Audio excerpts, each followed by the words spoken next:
And if you can let me know once you can see my screen.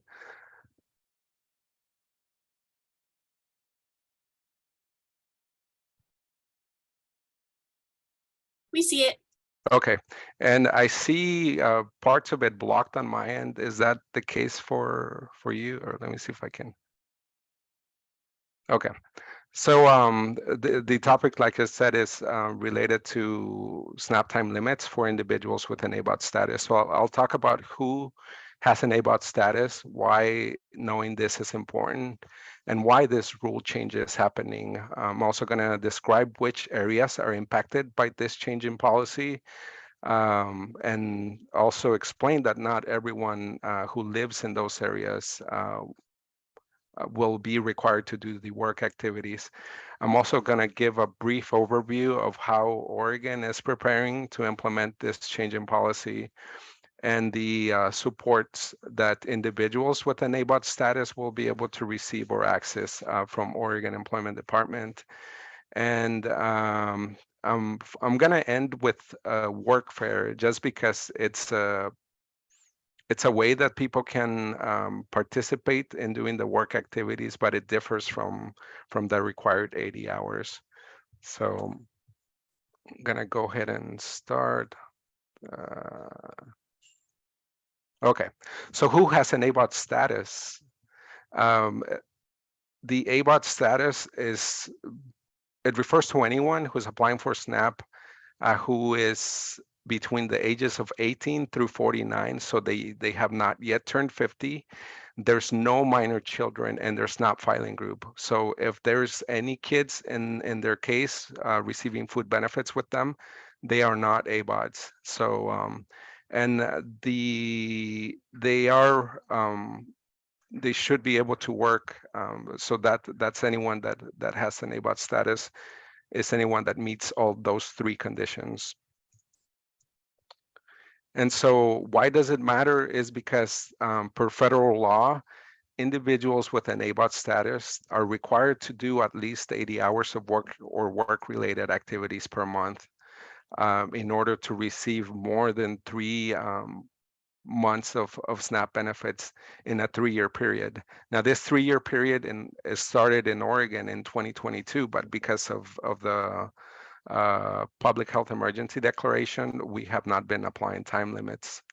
And so like I mentioned, it's important because anyone who receives 3 full months of SNAP benefits that is subject to this rule and they are not meeting the work requirements are subject to having those benefits closed. So that's why it's important. So why are we talking about this right now? So everybody's aware that the public health emergency declaration is ending on May 11th. And so because of this, like I mentioned, with the public health emergency declaration, one of the big things that happened in the SNAP program is that it suspended work requirements for anyone with an ABOT status. So now that the public health emergency declaration is going away, we are required to start implementing this work requirement again. So the PHE is ending on May, but we won't be starting to apply time limits until July. So July is the key month that we're talking about. The other thing is that even before the public health emergency declaration or along with it, Oregon was also eligible for a statewide waiver. So our statewide waiver ended in December of 2022, and now Oregon is only eligible for a partial waiver. And so the partial waiver is a little bit more complicated or to explain, but I'm just going to simplify it and say it that we compare Oregon's unemployment rates to the national unemployment rates, and then from that we gather whether some areas are considered to have high unemployment rates.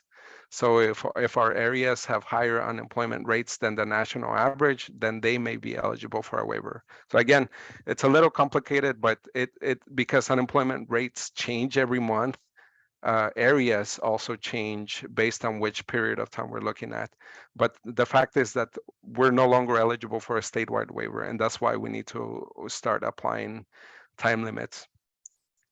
So how is it going to look like in Oregon? And I apologize for the quality of the map. It looks a little blurry on my screen, but the important part is that this map will will become effective in the month of July 2023, like I mentioned. And so I want to highlight the three different colors. So the areas in green, based on our data, continue to have high unemployment rates, and this means that they are eligible for a waiver. So all of the counties in green are, there's 22 of them, are counties that will not be applying SNAP time limits. The areas in yellow and blue, they are not eligible for a waiver, but Oregon is going to do something to try to keep the SNAP time limits from impacting people. So the areas in yellow are areas where Oregon, we have a limited of what are known as discretionary exemptions. And so we can use one discretionary exemption for one person, 1 month at a time, to keep them from starting to accrue those 3 months that I mentioned. So because it's a complex manual process, we're not able to do it in all the other counties. We have, like I said, we have a limited number. So one of the requirements is that we keep track and report to the federal government how many we're using. If Oregon were to use them all or go in excess, then we start accruing overpayments, and we become financially responsible for any benefits that get issued out. That's why we're not able to cover every single county with discretionary exemptions. That means that the areas in blue, Jackson, Deschutes, Lane, Lynn, Marion, Clackamas, Multnomah, and Washington counties, those are the areas that will be applying SNAP time limits. And those areas are where Oregon Employment Department will be providing services to anyone impacted by this policy. So I know that was probably a little bit of information. And again, green means waived, yellow discretionary exemptions, and blue is areas where time limits will be applied. I do want to mention tribal lands. So 8 of the tribal lands or tribal nations are eligible for a waiver. So those tribal nations will not be impacted by this policy. There's 3 tribal lands that, even though they're not waived, because they reside in counties that are waived or in a county that is applying discretionary exemptions, the residents of those areas will not be impacted by the time limits. So just as an aside, and the next 2 slides actually have the names of the counties that are waived, the counties that are applying discretionary exemptions, and the counties where OED services will be available. So in the past, because the public health emergency kept getting extended, we started with 3 counties that were eligible for a waiver, but now 22 are eligible. This list is the final list for the calendar year 2023. So there will not be changes moving forward as to what this list looks like. I know that a few of the participants in this meeting had worked with us to communicate what areas were going to apply time limits. And we had data that was true at that time. So last year, like I mentioned, only 3 counties were eligible for a waiver. Now we have 22. And so that's why this list is different from one list that you probably saw in the past, or you may be seeing online. And here's a list of the tribal lands, tribal nations. And like I mentioned, even though these appear as not waived, they are in a county that is waived or applying discretionary exemptions. And so they will not be residents of those areas will not be accruing countable months. So like I mentioned, not everyone so I'm talking about these counties in blue. So specifically, not everyone who lives in these counties will be required to do the work activities. If a person who lives in those areas meets an exemption, which prevents them from working, they will not be required to do the work activities. Or if a person is already doing work activities, which are considered to meet the ABOT work requirements, they will not be asked to do the additional 80 hours. And then, as I explained, anyone living in a waived county or in a county applying discretionary exemptions will not be losing their SNAP benefits because of this policy change. So really quick, what Oregon has been doing in terms of preparing for this. One of the things that I didn't put in this calendar is that we have been making changes to our system. So the one system has been getting updates that allow us to make it easier for workers to screen for exemptions.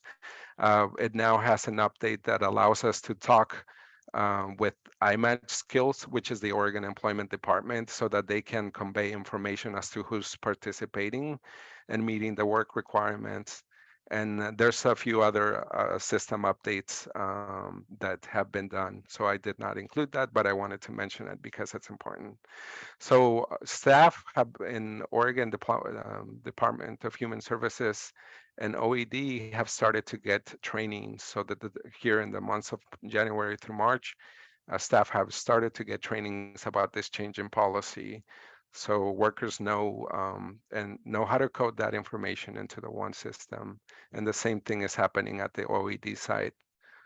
In March or this month, a team of workers called the ABOT team has been formed and is preparing to start working in terms of contacting individuals that may be impacted by this change in policy, or whenever we're doing we're going to be sending out notices here in April, and so we're hoping that anyone receiving these notices contacts us, and so they'll be talking to the ABOT team. This notice explains to people that change in policy. It explains to them how they can get exempted, how they can get credit for the work activities that they're doing, or if they're not doing any of those, how they can be connected to OED so that they can receive assistance in creating a case plan for them. In May and June, OED orientations and case plans will begin. And then in the month of July, the implementation of the time limits will start along with OED ABOT case plans. So moving on to the next slide. So as I mentioned, Oregon Employment Department is our primary contractor for ABOT activities. So they will be providing services to individuals with an ABOT status. And so there's going to be opportunities that they'll have by accessing program. They'll have access to a SNAP coach, which will help them with their ABOT status and identifying training or employment goals. They'll be helping them individualize a case plan so that they can learn more about what they need to get to the jobs that they want, preparing for interviews and doing one-on-one placement. In addition, they'll have access to short-term trainings, things like GEDs, enrolling in English language acquisition. So there's other opportunities that they'll have access to. In addition, anyone who is participating, so someone who has met with OED, created a case plan, and started doing work activities, they'll also have access to support services like transportation, helping purchase of work clothes, equipment, in some cases tuition. So there's a few other things that they'll have access to through OED. And finally, I said I was going to talk about workfare. So one of the things that we're hoping to get is the enrollment or getting community partners to help us with workfare. So workfare allows individuals with an ABOT status to participate with the ABOT program, but because they are guided by the Fair Labor Standards Act, we're not allowed to give them 80 hours of work activities. So instead, we look at what their SNAP benefit amount is and divide that by the minimum wage where they reside, or where they would be employed at, or not employed but participating with the workfare program. And that gives us, so the SNAP amount divided by the minimum wage gives us the total hours they would need to complete. And usually the average in the past used to be about 20 hours instead of 80. So it's a big difference, but we need community partners to help us identify and recruit workfare sites. And so that's something that we can provide more information. We have a handout for agencies that would like to participate to be a workfare site.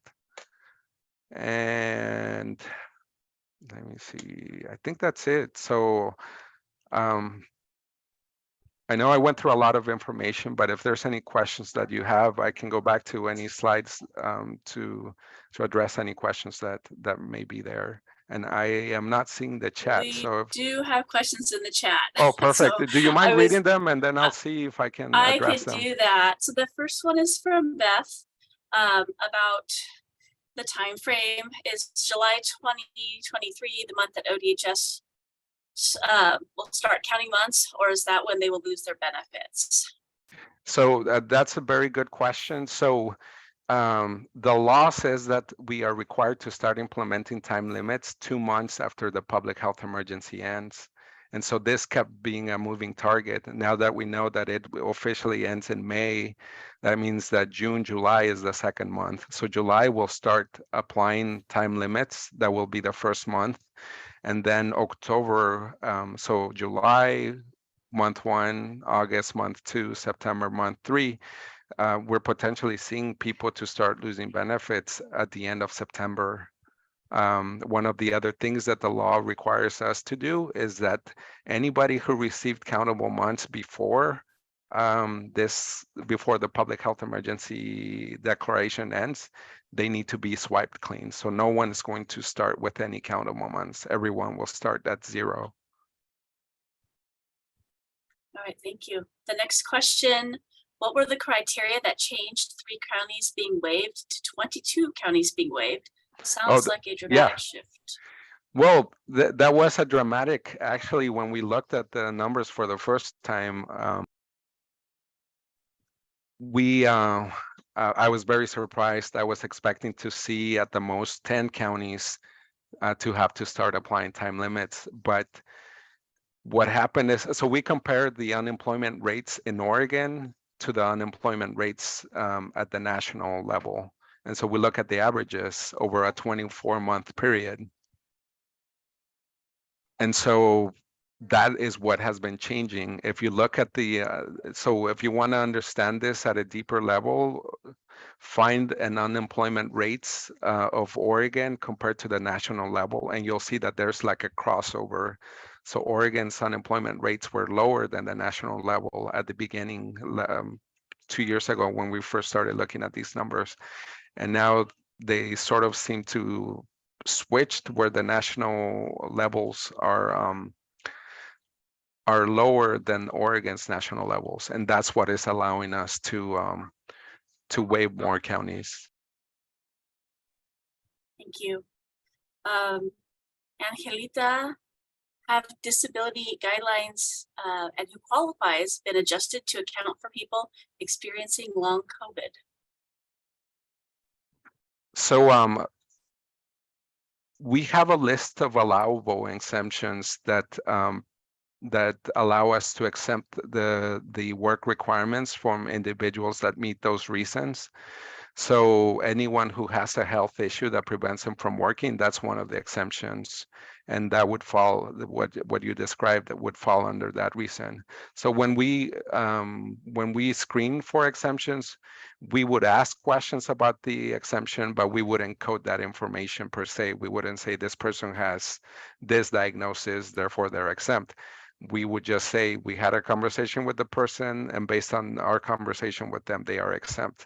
So it's important that people who have health issues identify those issues and let us know, I'm unable to work, so that we can code their case with the general exemption. Like I said, we don't we don't use HIPAA protected information in their cases. Other exemptions is if someone is a student, at least have time of any kind, not just students of higher education. So high school, college, GED, English language learning, anyone in any kind of study, program of study, if they need to let us know I'm a student, at least have time, and they won't be subject to these work rules. The same thing with anyone who has who is taking care of someone that needs help in taking care of themselves. So you have an aunt that doesn't live with you. You take her to her appointments. You're responsible for making sure that they are taken care of, because that impacts your ability to work. That is an exemption reason. So, and there's, like I said, there's many exemption reasons that are related to preventing people from working. And then there's other exemption reasons that are exemptions because those are already work activities themselves. So, and again, we're screening for both kinds of reasons. When notifications go out in April, what will that look like? Mailers, texts, radio, how many languages? So we're going to be sending a letter to those who are directly impacted by this change in policy. We're using their provided or identified language in our system as how those letters are going to go out. And if there's more than one person in a household who is impacted by this case, each person is going to get their individual letter. And so those letters are going to go to the counties that are not waived. So the counties in yellow and green, if we refer back to the map, are those counties that are going to be receiving the letters. We're also working with our communications department. So we start ramping up this change in policy. A lot of our focus in SNAP, at least, was with the end of the emergency allotments. And so a lot of our communications were just focused on that. Now that that has occurred, we're refocusing now on communicating the change in this policy impacting individuals with an ABOT status. So we're hoping that that communication also includes media, such as I'm blanking out, social media, and also we're going to be doing communications with the press. Again, similar communications that was done through for EA is what we're hoping to do for this. All right, thank you. It looks like there's several requests in here for workfare flyers, so I'll get that to you after the meeting. Thank I do you. have a Yes. follow-up question from Beth. How many Workshare sites are appropriate for people who prefer to speak a language other than English? And what support is available for people who would like to do Workshare but face language barriers? Well, I'm sorry. Can you repeat? So we're talking about Workfare, right? I believe so. Okay, It says and Workshare, but yeah, Workfare. Yes. yeah. And what is the question again? Let's see. How many Workfare sites are appropriate for people who prefer to speak a language other than English? And what support is available for people who would like to participate but face those language barriers? So I'm not sure I can answer the first part of that question. I mean, if someone has 20 hours to complete, ideally they would be completing them in a single site. And we don't want to create barriers by asking people to go to different places. But that actually does bring a clarification I want to make. So independent of Workfare, let's go back to the 80 hours. If someone has to do the 80 hours, those hours can be done through a combination of activities. So if I'm volunteering 10 hours already a week, that means I'm doing 40 hours a month, then I can go and do the remaining 40 hours with OED. If I'm already employed and I have my employment gives me 15 hours a week, That means that I have, what is it, 10, 20 hours remaining for the month. I can do those 20 hours at a different site. So I can mix combinations of activities that are paid and unpaid. The only exemption to that is workfare. So workfare cannot be combined with the other activities. So if someone decides to do the 20 hours, that's all they have to do, but that's the only thing they can do to meet these requirements. In terms of providing support, so we, with OED, we are making sure that they account for different languages that people may speak. We know that we're trying to provide everything in the most common languages available. And so we're trying to ensure that, because I know that this was a concern before, that, what if someone speaks a language that's not English? Are they going to be able to participate with OED? And the answer is yes, they should be able to participate with OED. That is one of the requirements, or things that we want to make sure are available, materials in other languages, not just English. All right, thank you. We are out of time for this part of our meeting, but there are still a few more questions in the chat. Would you mind So answering those in chat by chance? Yes. Yeah, no, not at all. I was gonna say I can answer them in chat, or I can, if you want to send them over, and I'll go ahead and just do a Q&A document and send them back to you along with the PowerPoint presentation. Whatever works, I can definitely do. Let's see if we can address some of the ones in chat. Okay.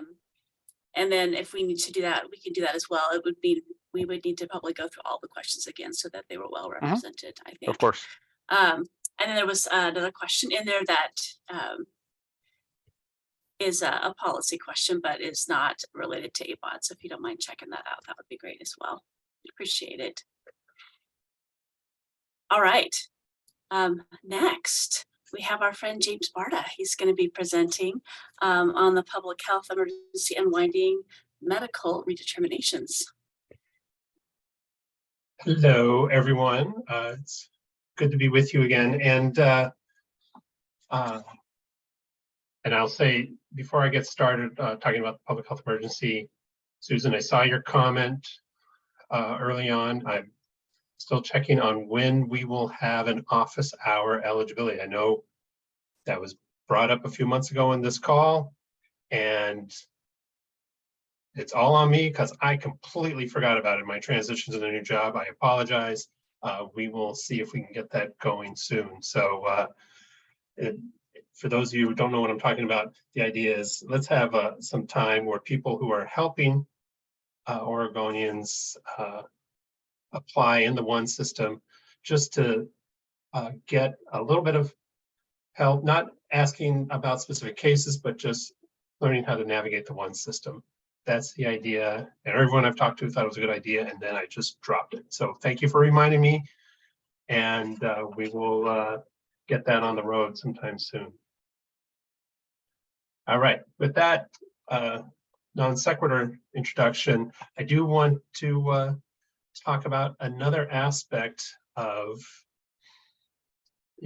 the public health emergency unwinding. Of course, ABOT is one of those things. And so I actually just threw together a little presentation. And my problem is too that I put it together in the last couple of days, so I didn't let our communications teams make it pretty, so it's a little rough.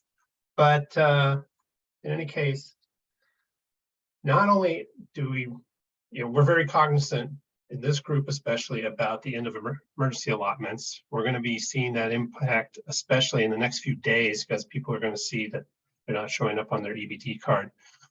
But not only about the beginning of these work requirements that Antonio was just talking about, but we also have to worry, the clients that you have, or chances are they're in OHP as well.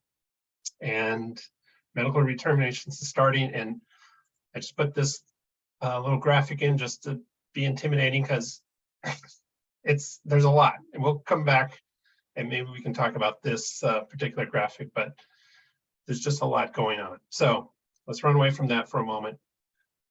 The public health emergency unwinding does have some good resources available, and I'll be putting these links in the chat as well. But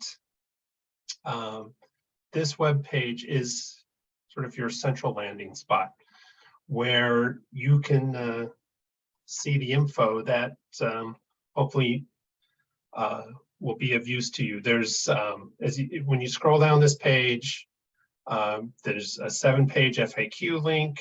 There's an 85-page report on all the things that Oregon is doing. I know that's not a fun thing to do. That's what I read over the last weekend, so I can understand this stuff better. There's other items, but as we move along, as you move to the bottom of that website, yes, this page is live too. Maybe I'll just drop it in the chat at the moment, but let's do that if I can find it. But in any case, it's buried somewhere. But when you go to the bottom of this page, there's plenty of other helpful information, and including medical benefits. You know, if someone is a recipient, they can go to that bottom left. If you want to learn more about what Oregon is doing, you can go to that center one. But if you're a partner looking to help your clients, you know, go ahead and go here, because when you go to that page, you'll have plenty of other resources, plenty of options. I just want to also call attention, there's a nice navigation tool on the left. You can go back, you can check out those other things as well. But on this page, you're going to find a whole bunch of things. There's a newsletter that you can subscribe to. They're not going to bury you with information, but this comes out. So far, there's only been a couple, like every couple of weeks, talking about whatever's new, whatever's changing in the Keep Covered newsletter. So you can go to that. There are monthly community partner webinars where there's plenty of information, and we have them in English and Spanish. And there's one just coming up next week in English anyway. They're all from 10 to 11 in the morning. And there's, as you look further down, there's the SNAP Emergency Allotment Toolkit link. There's information about the Need Food website. And even if you want to peek at what the Oregon legislators get to have, you can see that as well. So that scary looking thing that I showed earlier is the interactive unwinding timeline. And so, in any case, there is plenty of options and information. And if you are interested in learning more and learning information to share with your organization, with your clients, we have another meeting called this audience engagement meeting, and these are Tuesday afternoons. And I would love, for those of you who are interested in digging a little deeper into this, we would love to have liaisons who can work with community as well. So that is my very brief overview of the available resources. And I was trying to track the webs, you know, the chat, and thank you, Susan, for linking the page, because when I was sharing the screen, I couldn't open it up. But that is indeed the website that I was initially showing.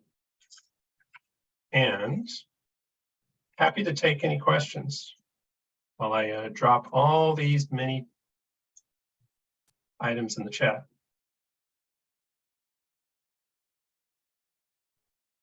James, will you be sending me a copy of that presentation to share with everybody? There's lots of links in there. Yeah. Thank you. But I'm going to just bury you in links here, because that's what we have. But I just wanted to emphasize that it's that one that Susan put into the chat. That's your starting point. So you know, there's a whole bunch of other things there, but if you just start at that one, you'll find all this other information.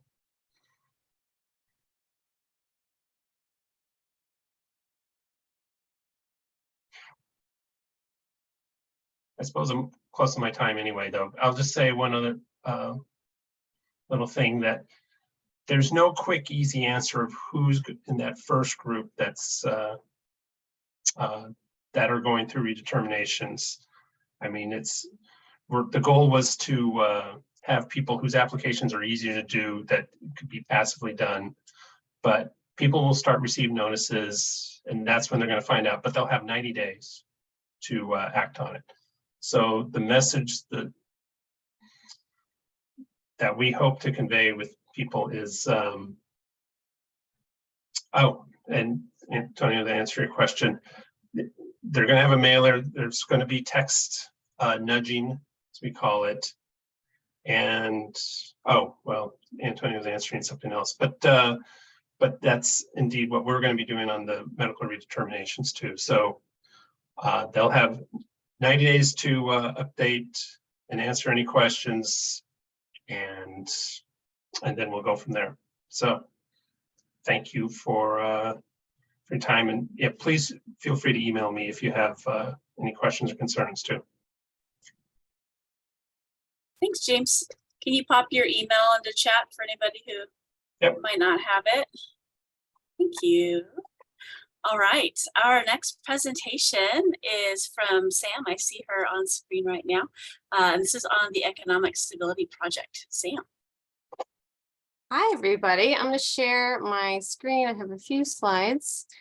And for those of you I don't know, my name is Sam Kahn, and I am in ODHS in the director's office in a unit called the Strategic Project Shop.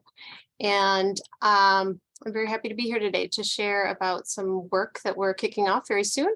And let me just adjusting my screen here so I can see. Oh, Zoom. Okay, here we go. I think I can see you. There we go. So I'll be quick with the slides, and I want to make sure that we have some time for discussion, because I think we're wrapping up here in about 9 minutes. Is that right, Misha? Okay. So so we're talking about some work over the next few years that's kicking off this month to create an economic stability policy strategy for ODHS. And we're about to launch into some community engagement, and we are working with a consultant, and we're very excited to get started on this work. So I'll share a little bit of background here. So why economic stability? Why are we leaning into this? So we know that we have a pretty huge footprint statewide as an agency. 1 in 3 people in Oregon are connected somehow to ODHS programs. That's significant. And we know our programs make an impact, but we have an opportunity to move upstream and deepen that impact. So we're looking at ways we can help create the conditions for economic stability and mobility for people in Oregon who receive our services or who are likely to receive services. And this requires partnering with community to help us shape and implement a policy strategy. So what do we mean by policy strategy? We're talking about creating a range of options that can include legislative concepts, policy option packages, proposed changes to state or federal rules, or demonstration project proposals. We don't quite know what will be included yet. We know that we want it to be equity driven and community informed. And we know we want to focus or start the focus with 5 populations. And those are families with young children experiencing poverty, older adults, young adults aging out of foster care, and people with disabilities and veterans. Bear with me here. I don't want to share all the slides. I do want to say a little bit about our approach here. We've engaged Echo Northwest. It's a consulting firm that provides economic consulting to conduct an environmental scan. So they're going to look at population data and outcomes, looking across ODHS programs and other departmental data that if they can access it within the window of the project. They're going to look at existing programming, where are the investments that currently support folks and where are the gaps. Then they're going to look at what work's already happening, and then what are some promising practices or evidence-based practices that maybe are being tried out in other jurisdictions, and share that back with the agency. They're also partnering with our Office of Research Reporting, Analytics, and Implementation, which is called ORAE, for those of you who are familiar with that group within ODHS. And then the other piece, very important piece, is inviting both community members and policy advocates into the process to help shape the environmental scan, so to be in conversation with our consultant about things we might be missing, other perspectives we might need to take into consideration. We're going to work with community and advocates to review the recommendations that come back for ODHS, and then provide feedback on the draft policy strategy itself. And I'll just share quickly here what those community sessions, the community sessions that are planned. So these are the places where we're going to bring our consultant and community together. So we've got 3 virtual sessions planned between March and July. And the first one kicks off on March 23rd. We just put out a big push. I'm sure some of you saw the announcement go out. Maybe some of you were on the list. We had to close registration early because we had such a great response. So we're getting organized now, getting ready to send out the final confirmations to folks who are going to be at the table. And I'll say this part is important. So we ran out of compensated spots, but we're still inviting organizational partners to the table. So folks who would be coming on employer paid time and wanted to participate, there's that door is still open. So if anybody's interested in that, feel free to reach out to me. I'll put my email in the chat, and I'm happy to take questions. I think we've got some time for that.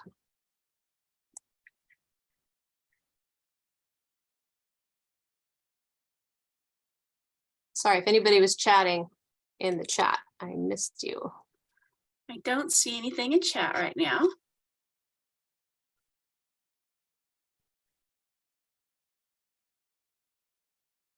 Antonio took all the questions.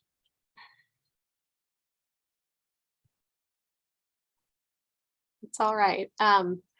James or Misha, is there anything else you'd like to add you think is good context for this group? Or I see Bill on here too. Hi, Bill.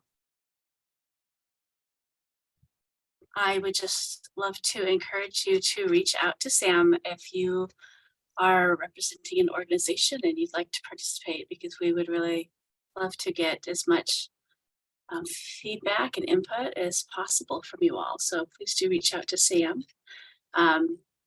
And you're welcome to reach out to me or James, and we can get you to Sam as well, if that's easier for you. Well, I'll go ahead So and drop my email in the chat just in case. And yeah, well, thanks for having me today. thank you, Sam. So we kind of ran into our open forum time a little bit. How are we all feeling? This was a packed meeting, lots and lots of information. Can I get a thumbs up if it's good, or you can give me a different emoji if you want. I got one thumbs up and a couple of them. There we go. Awesome. Does anybody have any questions or feedback you'd like to share about anything today? We do have a couple minutes. Yeah, I just wanted to encourage people that if you care about SNAP issues as a person, as a community member, as someone who helps folks with eligibility, please be paying attention to the federal farm bill, because that's where funding for SNAP is decided. And it's one of those pieces that is often only followed by people who are knee deep in the agricultural world, but it is of huge impact to folks who are food insecure. Just be looking up Farm Bill left and right. Thank you, Farron. Anybody else?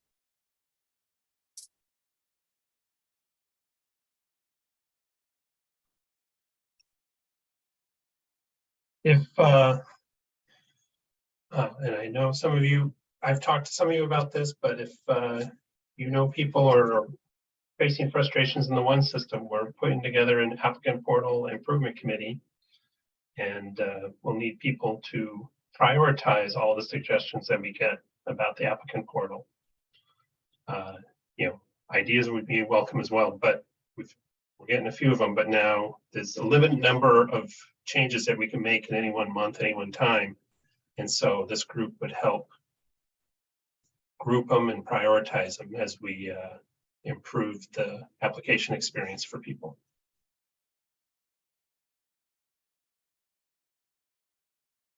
Thanks, James.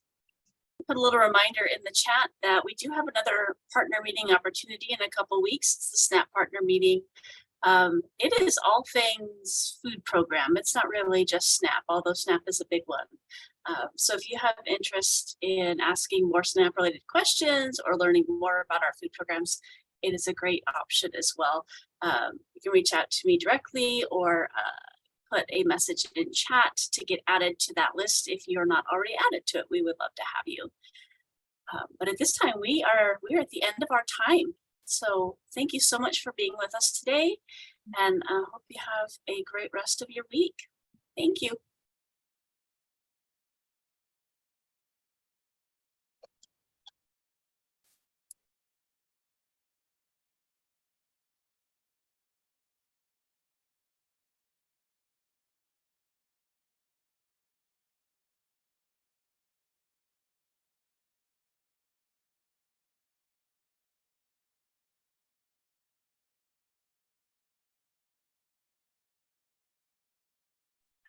Hi, Misha. I don't think I got to all the questions. So if you can forward any remaining questions my way, I can try to answer them.